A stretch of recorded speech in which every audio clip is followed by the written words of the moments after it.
السلام علیکم دوستو and welcome to our YouTube channel. دوستو پچھلی ایپیسوڈ میں ارطغرل پر انفارچونیٹلی حملہ ہوا اور وہ زخمی ہو گیا، پھر اسے واپس قبیلے لایا گیا اور اس کا علاج کیا گیا اور اب شکر ہے وہ پہلے سے بہتر ہے، خطرے سے باہر ہے۔ لیکن اس کی غیر موجودگی میں کردوغلو اور گندوگدو نے سرداری کے چکر میں سازشیں شروع کر دیں۔ چلیے دیکھتے ہیں آگے کیا ہوا۔ ایپیسوڈ 48 کا ریویو شروع کرنے سے پہلے اگر آپ ہمارے چینل پر نئے ہیں تو سبسکرائب ضرور کریں تاکہ ہماری ہر نئی ویڈیو سب سے پہلے آپ تک پہنچ سکے۔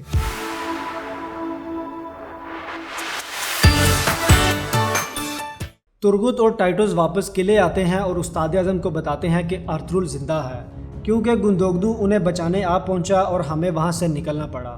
استاد اعظم کہتا ہے لعنت ہے، وہ پھر بچ گیا، اب تم لوگ آرام کرو اور میں کل صبح کردوغلو سے خبر لیتا ہوں۔ دوسری طرف گندوگدو چاہتا ہے کہ سلطان علاء الدین کی دلہن کا جہیز کارواں وہ لے کر جائے اور وہ اس بات کی اجازت سلیمان شاہ سے لیتا ہے۔ سلیمان شاہ سوچ میں پڑ جاتے ہیں کہ اسے اب کیا کہوں، پھر وہ کہتا ہے بابا اس طرح ایک تیر سے دو شکار ہو جائیں گے، ہم سلطان علاء الدین کا اتحاد بھی حاصل کر لیں گے اور دوسرا صلیبیوں سے بھی سامنا ہو جائے گا۔ گندوگدو کہتا ہے مجھے پورا یقین ہے کہ وہ اس کاروان پر حملہ کریں گے، اس وقت صلیبیوں کو سبق سکھانے اور اپنے پرچم کو بلند کرنے کا بہترین موقع ہے بابا، اس لیے میں یہ کام اپنے ہاتھوں سے سر انجام دینا چاہتا ہوں۔ سلیمان شاہ پہلے بھی اسے انکار کر چکے ہوتے ہیں اور اس بار وہ اسے اجازت دے دیتے ہیں۔ اس کے بعد گندوگدو سارے سپاہیوں کے ساتھ کارواں کی تیاری میں مصروف ہوتا ہے اور کردوغلو اس کے پاس آتا ہے۔ کردوغلو اس سے کہتا ہے کہ یہ کہاں کی تیاری ہے بھتیجے، مجھے نہیں بتاؤ گے تم؟ گندوگدو کہتا ہے مجھے آپ پہ پورا بھروسہ ہے، سلطان علاء الدین کا کارواں ہے اور اسے صحیح سلامت پہنچانا ہے۔ کردوغلو کہتا ہے اچھا کیا تم نے مجھے بتا دیا، اور اگر صلیبیوں کو بھنک بھی پڑ گئی تو وہ کارواں پر حملہ کر سکتے ہیں، ہمیں خیال رکھنا ہوگا کیونکہ غدار ہمارے بیچ موجود ہے۔ پھر کردوغلو استاد اعظم سے ملتا ہے۔ استاد اعظم اسے کارواں اور سلطان کی شادی کے بارے میں بتاتا ہے۔ استاد اعظم نہیں چاہتا کہ یہ کارواں ملکہ شام تک پہنچے اور اسے ارطغرل سے ڈر ہوتا ہے کہ وہ کہیں کارواں کی حفاظت نہ کرے، لیکن کردوغلو اسے بتاتا ہے کہ وہ کارواں کی حفاظت نہیں کرے گا کیونکہ وہ خود زخمی پڑا ہے۔ ترغت نے پوری کوشش کی لیکن وہ بدبخت بچ گیا۔ استاد اعظم کہتا ہے پھر ٹھیک ہے، اور اب جو بھی کارواں کے ساتھ جائے گا وہ بچ نہیں پائے گا، اور پھر وہ ابن العربی کے بارے میں پوچھتا ہے۔ کردوغلو کہتا ہے اس کی فکر آپ نہ کریں، وہ کل روانہ ہو رہا ہے اور اس کے ساتھ ایک درویش کے علاوہ کچھ نہیں اس کے پاس، اور شہزادے کی فکر نہ کریں، وہ خود آپ کے پاس آ جائے گا۔ دوسری طرف ٹائٹوس قلعے میں آتا ہے اور استاد اعظم سے پوچھتا ہے کہ آپ نے ابن العربی پر حملہ کرنے کے لیے پورا لشکر کیوں بھیجا؟ استاد اعظم کہتا ہے تمہارے لیے کچھ اہم کام ہے میرے پاس، تم ابن العربی کی فکر نہ کرو، سلطان علاء الدین کا کارواں شام کی طرف جا رہا ہے جس کی حفاظت گندوگدو کر رہا ہے، اور اب ان میں سے کوئی بھی زندہ نہیں بچنا چاہیے۔ پھر استاد اعظم افطالیہ سے کہتا ہے کہ تمہیں ہر حال میں کارڈینل کے لکھے مکتوب حاصل کرنے ہیں اور اسے نیند کی دوا دیتے ہیں کہ کارڈینل کو پلا دینا جس سے وہ آرام سے سو جائے گا، اور پھر تم اس کے مکتوب حاصل کر لینا۔ قبیلے میں ابن العربی سلیمان شاہ سے اجازت لیتے ہیں اور روانہ ہوتے ہیں، اور پھر راستے میں صلیبیوں کا ایک گروہ ان پر حملہ کر دیتا ہے۔ وہ لوگ ابن العربی سے کہتے ہیں کہ تمہارے پاس جو امانتوں والا صندوق ہے وہ ہمارے حوالے کر دو ورنہ ہم زبردستی پر مجبور ہو جائیں گے۔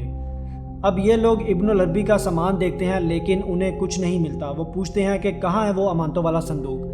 ابن العربی کہتے ہیں وہ یہاں ہے میرے دل میں، اور اگر تم چاہتے ہو تو میں بیان کر دیتا ہوں، اور اگر تلوار کے زور پر لینا چاہتے ہو تو جیسے تمہاری مرضی۔ اصل میں وہ صندوق ابن العربی کئی قبیلے چھوڑ آئے ہیں اور وہ انہوں نے حلیمہ کے پاس امانت کے طور پر رکھوا دیا ہے کہ جب ارطغرل کو ہوش آئے اسے سونپ دیا جائے، اور حلیمہ اس صندوق کو حفاظت کے ساتھ ایک درخت کے نیچے مٹی میں دبا دیتی ہے۔ ابھی وہ سوچ رہے ہوتے ہیں کہ کیا کریں کہ اتنے میں کلاؤڈیس جو ان کا پیچھا کر رہا تھا وہ سامنے آ جاتا ہے، کہتا ہے کہ جانے دو انہیں، لیکن سپاہی کلاؤڈیس پر حملہ کر دیتے ہیں۔ کلاؤڈیس ان سے لڑتا ہے اور انہیں مار دیتا ہے۔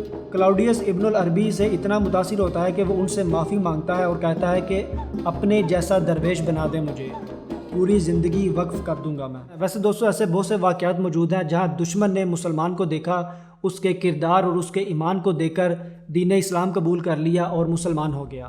کردوغلو ارطغرل کے زخمی ہونے کا بھرپور فائدہ اٹھاتا ہے۔ ایک طرف وہ گندوگدو کو سرداری کا دعوے دار بناتا ہے اور دوسری طرف الپرگو کو کچھ اشرفیوں کے بدلے میں ارطغرل پر حملہ کرنے کا کہتا ہے۔ اس کے بعد گندوگدو کارواں کی حفاظت کے لیے روانہ ہو جاتا ہے اور یہیں پہ یہ ایپیسوڈ ختم ہو جاتی ہے۔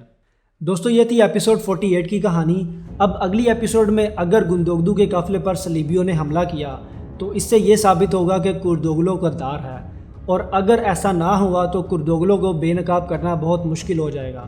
آپ کو کیا لگتا ہے اگلی ایپیسوڈ میں کیا ہوگا؟ نیکسٹ ایپیسوڈ کا ریویو دیکھنے کے لیے ہمارے چینل پردیسی ریئیکشن کو سبسکرائب کریں اور اس ویڈیو کو لائک کر کے اپنے دوستوں کے ساتھ شیئر کریں۔ ملتے ہیں دوستوں نیکسٹ ویڈیو میں، take care and thanks for watching this video. گندوگدو وہ ساتھیوں کے ساتھ آ پہنچا اور ارطغرل اس کی سانسیں چل رہی تھی۔ لعنت ہو، وہ بچ گیا تو سکون کا سانس نصیب نہیں ہوگا۔ اردوغلو سے معلوم کرتا ہوں صورت۔ اگر آپ کی اجازت ہو تو ارطغرل کی غیر موجودگی میں علاؤالدین کی دلہن کے جہیز کارواں میں خود لے جانا چاہتا ہوں۔ اس طرح ایک تیر سے دو شکار ہو جائیں گے۔ کیسے؟ ہم سلطان علاؤالدین کا اعتماد بھی حاصل کر لیں گے اور صلیبیوں سے بھی آمنا سامنا ہو جائے گا۔ مجھے پورا شک ہے صلیبی اس شادی میں رکاوٹ ڈالنے کی بھرپور کوشش کریں گے۔ بابا اس وقت صلیبیوں کو سبق سکھانے کا اور اپنے قبیلے کے پرچم کو سربلند کرنے کا بہترین موقع ہے ہمارے پاس۔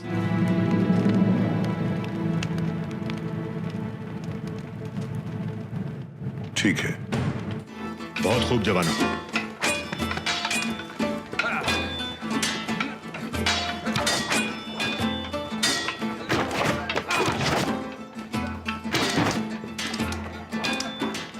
بہت اعلیٰ نشانہ ہے، شاباش۔ حمزہ، ان جوانوں کے والدین سے اجازت کیا شکار کا ارادہ ہے؟ کچھ چھپا بھی ہے کبھی آپ کی نظر سے؟ اگر چھپانا چاہے بھی کوئی تو کردوغلو سے نہیں چھپا سکتا۔ دوبارہ صلیبیوں سے محض آرائی کرنے کے لیے جا رہے ہو خاموشی کے ساتھ؟ مجھے نہیں بتاؤ گے کیا ارادہ ہے؟ آپ پر پورا اعتماد ہے۔ تو پھر کچھ تو بتاؤ مجھے۔ علاؤالدین کے ایلچی آ رہے ہیں، ہمیں ان سے برسا کی پہاڑی پر ملنا ہے اور بحفاظت شام تک پہنچانا ہے۔ واہ واہ واہ، بہت بڑا اتحاد بننے جا رہا ہے۔ تمہیں دوبارہ سے آگ میں جھونکا جا رہا ہے، لیکن شاید تم نہیں جان کہ صلیبیوں کو اگر اس کی بھنک بھی پڑ گئی تو بہت نقصان ہو جائے گا۔ ہماری روانگی کا وقت آن پہنچا ہے۔ میں شرمندہ ہوں کہ ہم اچھی طرح سے آپ کی خدمت نہیں کر پائے۔ ایسا نہ کہیں۔ اللہ حامی و ناصر ہو آپ کا۔ میری اللہ سے دعا ہے کہ وہ تم سب پر رحم کرے۔ تمہارے پاس جو مقدس امانتوں والا صندوق ہے جس میں موجود چیزوں کو آج تک کسی انسان نے نہیں دیکھا، اسے ہمارے حوالے کر دو۔ میری اللہ سے دعا ہے کہ وہ تم سب پر رحم کرے۔ تمہارے پاس جو مقدس امانتوں والا صندوق ہے اسے ہمارے حوالے کر دو۔ اگر ہمارے حوالے نہیں کرو گے تو ہم مجبور ہو جائیں گے زبردستی پر۔ انسان کو کسی انسان کے سامنے ہاتھ نہیں پھیلانا چاہیے۔ خدا تمہیں ہدایت عطا کرے۔ نیچے رکھو یہ سامان۔ صندوق کہاں ہے وہ یہاں ہے۔ اگر تم جاننا چاہتے ہو تو بیان کر دیتا ہوں میں، اور اگر تلوار کے زور پہ حاصل کرنا ہے تو پھر جیسے تمہاری مرضی میرے بچوں۔